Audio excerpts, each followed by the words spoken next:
സംവിധായകൻ ശിവ പൊതുവെ സംവിധാനം ചെയ്യുന്ന സിനിമകളുടെ ഒരു സ്വഭാവം കാരണം പാൻ ഇന്ത്യ ആക്ഷൻ അഡ്വഞ്ചർ കാറ്റഗറിയിൽപ്പെട്ട കങ്കു അനൗൺസ് ചെയ്യപ്പെട്ടപ്പോൾ ചിലർക്കൊക്കെ ഒരു മിക്സ്ഡ് റിയാക്ഷൻ ഉണ്ടായിരുന്നു. അണ്ണം പാസവും തങ്കച്ചി പാസവും ഒക്കെ കാണിക്കുന്ന നാട്ടിൻപുറം തമിഴ് സിനിമകൾ എടുക്കുന്ന ഒരു വ്യക്തി ഇങ്ങനെ ഒരു സിനിമ എങ്ങനെ പുൾ ഓഫ് ചെയ്യും എന്ന സംശയം തന്നെയായിരുന്നു അതിന് കാരണം.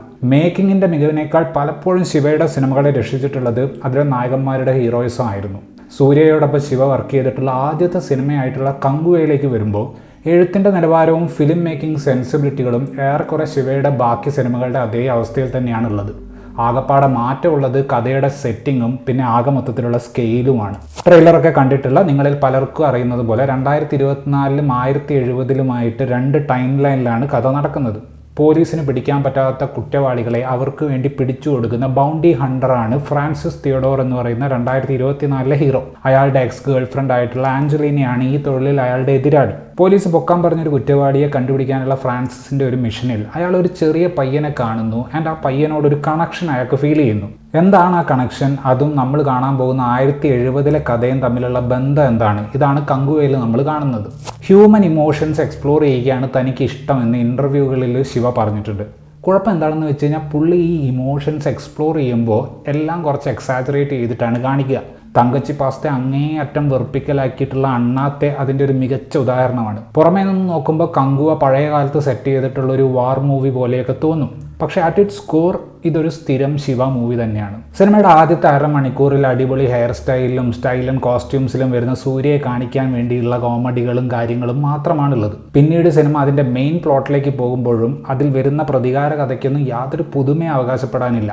വളരെ സ്ലിം ആയിട്ടുള്ള ഡ്രാമയാണ് കഥയെ മുന്നോട്ട് കൊണ്ടുപോകുന്നത്. ബാക്ക് ടു ബാക്ക് ഫൈറ്റ് സീനുകൾ കുത്തി നിറച്ച് ഈ ഒരു പോരായ്മയെ കവർ ചെയ്യാനാണ് ശിവ ശ്രമിക്കുന്നത്. ഔട്ട് ആൻഡ് ഔട്ട് ഒരു ആക്ഷൻ അഡ്വഞ്ചർ സിനിമയാകാനാണ് കങ്കുവയ്ക്ക് താല്പര്യമെന്ന് ട്രെയിലറും ബാക്കി പ്രൊമോ മെറ്റീരിയൽസും കണ്ടാൽ ആർക്കും മനസ്സിലാകും. പക്ഷേ ഒരുപാട് കട്ടുകളും അത്രയ്ക്കൊന്നും ഗംഭീരമല്ലാത്ത ഗ്രാഫിക്സും പിന്നെ ഓരോന്നിൻ്റെ എക്സസീവ് ആയിട്ടുള്ള ഡ്യൂറേഷനും കാരണം ഈ ഫൈറ്റ് സീക്വൻസിനൊന്നും ഒരു അട്രാക്ഷൻ അല്ലെങ്കിൽ ഒരു ഐഡൻറ്റിറ്റി ഉണ്ടാകുന്നില്ല. ആംഗ്രി ബേർഡ്സ് പോലെ പന വളച്ച ആളുകളെ അപ്പുറത്ത് എത്തിച്ച ബാഹുബലി സ്റ്റൈലിൽ ചില സാധനങ്ങൾ ശിവ പരീക്ഷിക്കുന്നുണ്ട്. ഒരു ഫുൾ ആർമിയെ സൂര്യ ഒറ്റയ്ക്ക് കൈകാര്യം ചെയ്യുന്ന സീനിലൊക്കെ. പക്ഷെ പടം അവിടേക്ക് എത്തുമ്പോഴേക്ക് അത്രയും നേരം ഉണ്ടായിരുന്ന അലർച്ച കാരണം കാണുന്ന പ്രേക്ഷകൻ മനം മടുത്തിരിക്കുന്ന അവസ്ഥയാണ്. ക്രിഞ്ച് ലെവലിൽ എത്തുന്ന ഇമോഷണൽ സാധനങ്ങൾ ഈ സിനിമയിലും ശിവ പയറ്റുന്നുണ്ട്. ഈ സിനിമയിൽ കങ്കുവ പ്രൊട്ടക്ട് ചെയ്യുന്നൊരു പയ്യനുണ്ട്. അച്ഛനും അമ്മയും മരിച്ചുപോയ അവൻ ഒരു സീനിൽ ഒരു കൂട്ടിൽ കിളികൾ ഫാമിലി ആയിട്ട് താമസിക്കുന്നത് കണ്ടിട്ട് കരയുന്നൊരു സീനുണ്ട്. പ്രേക്ഷകർ മൊത്തത്തിൽ തലയ്ക്ക് കൈവച്ചുകൊണ്ടാണ് ആ സീൻ സ്വീകരിച്ചത്. വിമൻ എംപവർമെൻറ്റ് ഇപ്പോഴത്തെ ഒരു ട്രെൻഡ് ആയതുകൊണ്ട് സ്ത്രീകളെ കൊണ്ടുള്ള ഒരു ഫൈറ്റ് സീക്വൻസ് കുത്തിക്കയറ്റിയിട്ടുണ്ട്. ഒരുപാട് ആക്ഷൻ സീക്വൻസുകൾ ഉണ്ടെങ്കിലും ഒരെണ്ണത്തിന് പോലും ക്രിയേറ്റീവായിട്ടൊരു ഹൈ ഉണ്ടാക്കാൻ പറ്റുന്നില്ല.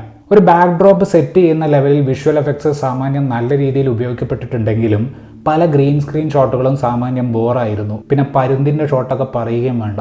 സിനിമയുടെ ആകമൊത്തത്തിലുള്ള അലറൽ നില നോക്കുമ്പോൾ DSP സംവിധായകൻ്റെ ആശയത്തോട് നീതി പാലിച്ചു എന്ന് തന്നെ വേണം പറയാൻ.